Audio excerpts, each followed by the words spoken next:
ایک بہن نے پوچھا کہ کیا کوئی بیوی اپنے شوہر کی میت کو بوسہ دے سکتی ہے، جیسے پیشانی وغیرہ پہ بوسہ دے لینا یا چھو لینا، یہ بلا حائل چھو سکتی ہے کہ نہیں؟ دیکھیں اچھی طرح یاد رکھیں کہ جب انتقال ہوتا ہے تو شوہر کے حق میں تو فوراً نکاح ختم ہو جاتا ہے، یعنی جیسے بیوی فوت ہو تو شوہر کے حق میں نکاح ختم ہے۔ اسی وجہ سے اگر اس کی پہلے 4 بیویاں تھیں، ایک فوت ہوئی تو یہ اسی وقت ہی چوتھا نکاح کر سکتا ہے۔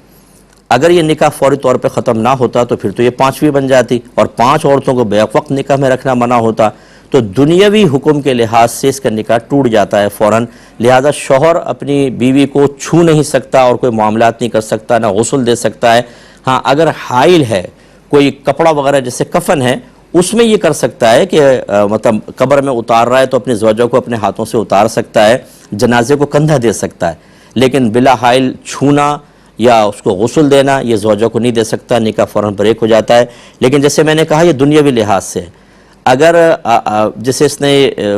دونوں مریں گے اور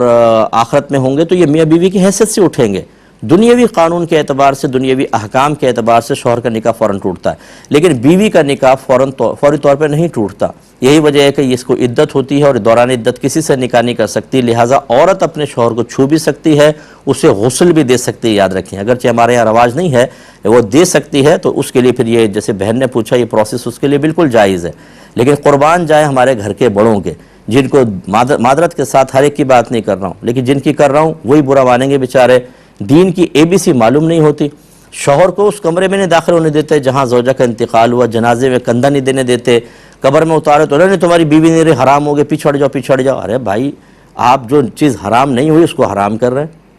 بروز قیامت دونوں میاں بیوی کے حیثیت سے اٹھیں گے تو دنیاوی کچھ احکام ہوتے ہیں، ایسے بیوی پہ اتنی پابندیاں لگا دی جاتی ہیں کہ وہ شوہر کو نہ دیکھ سکتی ہے، نہ کچھ چھو سکتی ہے، کچھ نہیں کر سکتی، حالانکہ اس کو تو ابھی نکاح بھی نہیں ٹوٹا، وہ تو چھو سکتی ہے، غسل تک دے سکتی ہے۔ ان چیزوں کو ذرا سمجھیے خدارا، اور میں بڑوں سے گزارش کرتا ہوں کہ جب آپ اس طرح کے کوئی شرعی حکم بیان کریں آپ اپنے طور پہ نہ کریں۔ آپ کے خاندان میں کیا ہوتا رہا، آپ کے خاندان میں سارے کوئی مفتی عالم نہیں تھے، وہ بیچارے وہ بھی عام لوگ تھے، انہوں نے کوئی رسم و رواج ڈال گئے اور اپنے لیے بہت بڑا گناہ جاریہ کر گئے۔ آپ تو روکیں اس گناہ جاریہ کو، ورنہ آپ بھی اس میں شامل ہو جائیں گے، آگے گناہ جاریہ ہوگا۔